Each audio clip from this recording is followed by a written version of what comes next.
Olá, paz e alegria! Hoje é dia 25 de abril e a igreja recorda a figura do evangelista São Marcos, aquele evangelho menorzinho, né?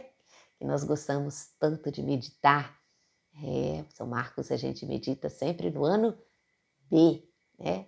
No ano A, Mateus, no ano B, Marcos, no ano C, Lucas. Então, todo ano que a gente considera chama de ano B, a gente medita o Evangelho de São Marcos.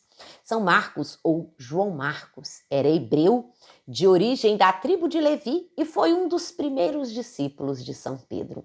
Então, o Evangelho de Marcos é muito daquilo que ele viveu e bebeu da fonte do apóstolo Pedro, aquele apóstolo, né, que nós conhecemos como nosso primeiro Papa. Então, Marcos bebe da fonte de São Pedro. Ele também, né, recebeu o batismo das mãos de São Pedro, como conta a história, e segundo a história, ele estava no grupo daqueles primeiros que ouviram a pregação de Pedro no dia de Pentecostes. Pedro chama Marcos de seu filho, né? Filho na fé, filho no seguimento a Jesus. A mãe de Marcos se chamava Maria e ela é proprietária de uma casa em Jerusalém, onde os cristãos se reuniam. Então, toda a família, né, envolvida, toda a família sendo evangelizada e partindo para evangelizar. Aí a gente também pode dizer, né, alguns falam que Marcos era parente também de Barnabé e que se associou com Paulo no início das suas pregações. Mas o que a gente vai ver, porém, é que ele estava com Paulo no momento da sua primeira prisão e depois foi mandado por Paulo para pregar aos colossenses. Então, a gente vê nos Atos dos Apóstolos vários momentos da vida de São Marcos. Em Roma, Marcos teve o prazer de ver os frutos da sua pregação, né? E da pregação de Pedro. Ele acompanhou Pedro em Roma, onde a comunidade era crescente, mesmo diante das dificuldades, mesmo diante dos problemas, das perseguições. Cada dia a comunidade crescia, mais e mais pessoas pediam o batismo.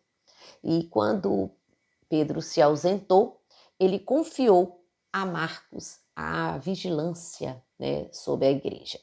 Então, atendendo aos pedidos da comunidade de Roma, é que ele vai escrever aquilo que nós conhecemos como o segundo evangelho, o evangelho de Marcos. Tudo aquilo que ele ouviu de Pedro, tudo aquilo que ele viveu com Pedro, ele vai colocar no evangelho que chega para nós. Dos 4 evangelhos, como eu disse, é o mais curto e, por assim dizer, mais incompleto. Claro, se ele é mais curto, ele não tem tudo que os outros têm. Não tem, por exemplo, a história da vida de Jesus na infância, né? Ele não narra, não fala nada sobre a infância de Jesus, não fala sobre o Sermão da Montanha. Mas Pedro leu e aprovou. Então era o suficiente, né? Por mais que a gente ache que é pequeno, mas é o suficiente para a gente acreditar mais e mais em Jesus. Ele foi para Alexandria depois e lá durante 19 anos ele prega e trabalha no anúncio do evangelho na cidade de Alexandria.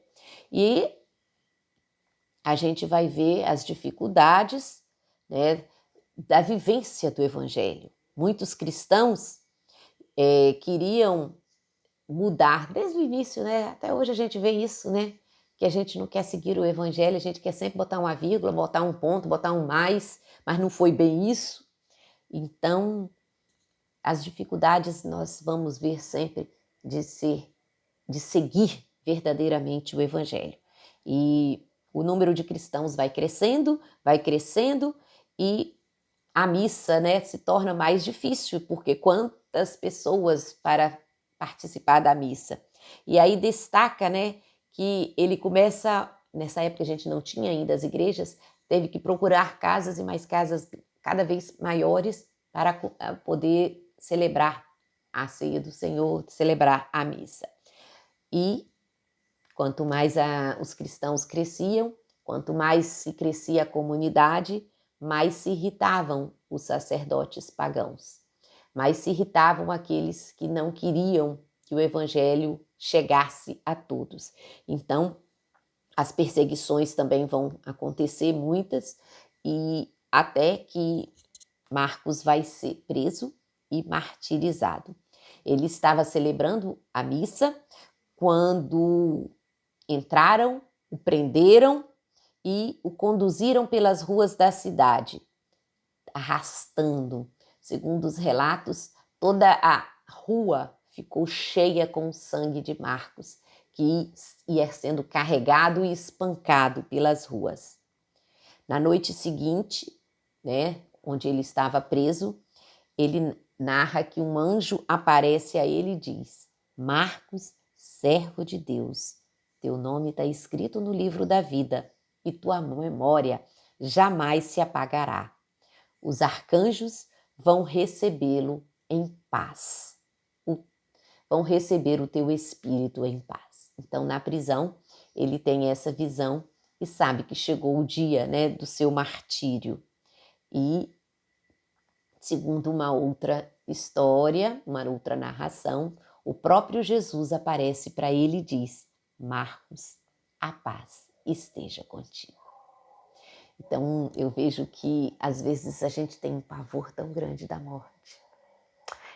Então, lembrar que no nosso momento final, Jesus vai estar conosco como estava lá com Marcos e dizer: a paz esteja contigo. Então, é essa paz que Jesus dá para cada um de nós. Essa paz que Jesus dá, mesmo nos momentos mais difíceis. Então, ele foi maltratado tanto que a gente não pode nem dizer de que ele morreu. Ele morreu de tudo, de flagelação, de espancamento, né, de tudo mais. Depois tentaram queimar o seu corpo, mas aí veio uma grande tempestade que impediu que o fogo se acendesse. E aí o corpo de São Marcos foi resgatado pelos cristãos e hoje repousa na cidade de Veneza, na Itália. Então, que a gente possa pedir a intercessão de São Marcos neste dia, para que ele esteja sempre nos mostrando, né, com as suas palavras, com as palavras do Evangelho que ele escreveu, o verdadeiro Jesus. E que nunca esqueçamos, Jesus está sempre ao nosso lado, como esteve ao lado de Marcos, e no momento final vai dizer: a paz esteja convosco. São Marcos, rogai por nós.